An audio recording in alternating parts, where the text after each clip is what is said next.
But we who work with this man every day know him as just a regular guy. So Steve Rosenblum has the newsroom birthday present for Mr. Sweet Dick. Stephen? Sweet Dick, presents.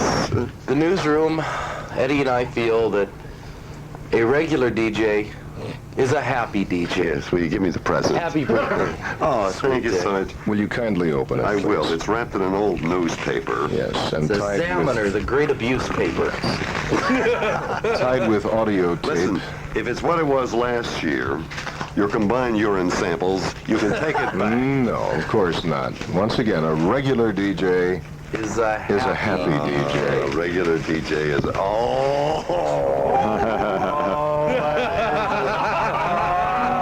The usual taste of our KGIL newsroom. It's a big bottle of Sunsweet prune. Oh, thank you. For guys. you. We know that in your doddering senility, you sometimes need some lower tract help. Yes. Yeah, but Dick looks like a million every year of it. After taxes. Whoa. Before I go out of this life, and it could be any minute, I hope just once I meet a funny Italian. I haven't met one yet, Tita. Have we been nice enough? Yes. Good. Yeah, let's give it to him. Now, what is it, Kunta? Now it's time to get down to business. You are the man of the hour for today. Oh, yeah. And it's time to give you a little roast. A little roast. All of us have written some clever, funny lines. Oh, well, let's not go over. It was very tough to find lines to put you down, a man with so many qualities. So easy to destroy. But we've got some special guests. What was your line Friday night? This just destroyed me. Barry was taking his brother, excuse me just a second. Barry was taking his brother out just prior to his brother's wedding day. And his brother was depressed, and of course he should be depressed getting married. A Jewish person marrying an ethnic minority, I mean, God, it's bad enough. But the thing is that he's there, and Barry broke us all up. And tell him the line, Barry. Yeah, of course, it was a hurt line on me, but the line on, you're so vulnerable. I said, well, you're the easiest person in the world to put down because you have so many faults. That was it. His brother laughed. I think you had to be there. Yes. But anyway, His brother's new wife laughed the following evening in the same line. It's all she had to laugh at.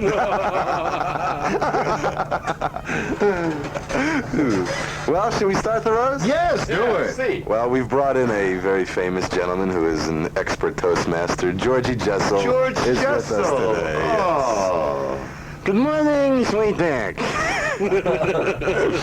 We're here to honor Sweet Dick Whittington, of course a legend in his own mind. Mm-hmm. First of all, let me say that I am truly underwhelmed to be here. For Dick Whittington, a national symbol, mainly because he resembles another national symbol, the American bald eagle. Sweet Dick Whittington, of course, was a pioneer on radio. He was the first to be turned off. Before I go any further, I'd like to introduce a man who has often been called the greatest sportscaster of our time. Unfortunately, Brent Musburger couldn't be with us today, so instead we have the hairy bush of Northridge, Mr. Joe Butita. Well, thank you, Georgie, very much. I'm delighted to be here. Thank you for that round of applause. Actually, Sweet Dick's show is like the horns of a steer, the way I look at it. A point here, a point there, and in between, a lot of bull. I think part of the problem with the show is that Dick just doesn't put enough fire into his comedy material. In fact, it would be far better if he puts his material into the fire. But he does have waving hair. We have to admit his hair does wave. In fact, look at it now, it's waving goodbye. Wink. But I tell you what, he's a man with deep feelings. He knows that love is blind, and he proves it by feeling his way around. Thank you. I enjoyed being here. Now I'll sit down with Dean Martin. Thank you, Joe. This right sounds like Truman Capote when he come in.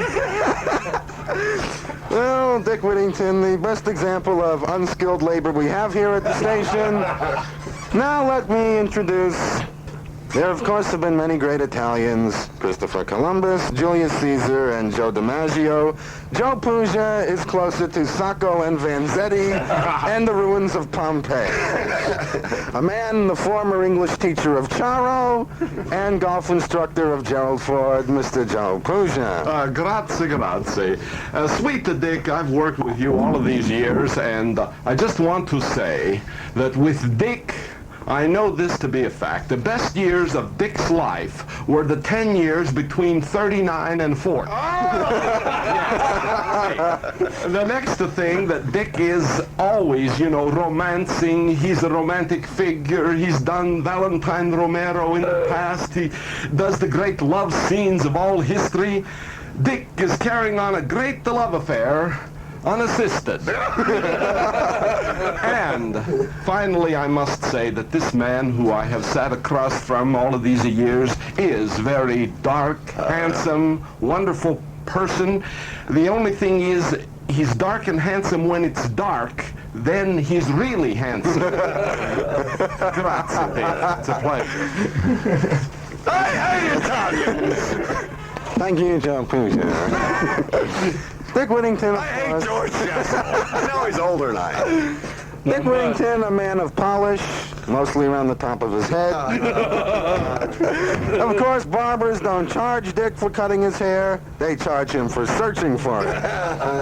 Now, let me introduce a fellow Zionist hoodlum, a man who never got a dinner, Mr. Steve Rosenblum.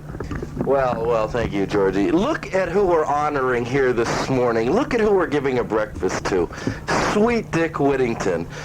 Look at all the great people who never got a breakfast. Walter Mondale, who said, "I only know what I read in the paper." He never got a breakfast.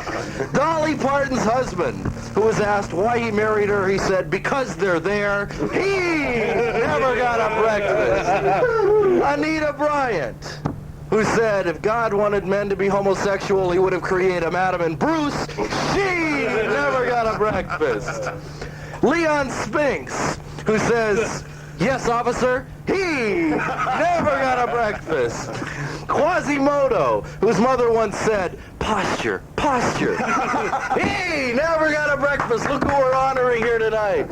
Nathan Hale, whose lieutenant said, "Can you hang on a while?" He never got a breakfast. Patty Hearst, who once said, "You can't go home again." She never got a breakfast. And look at the man we're honoring here today. Well, look at him. Do we have to? I would look at him, but I've got my own problems.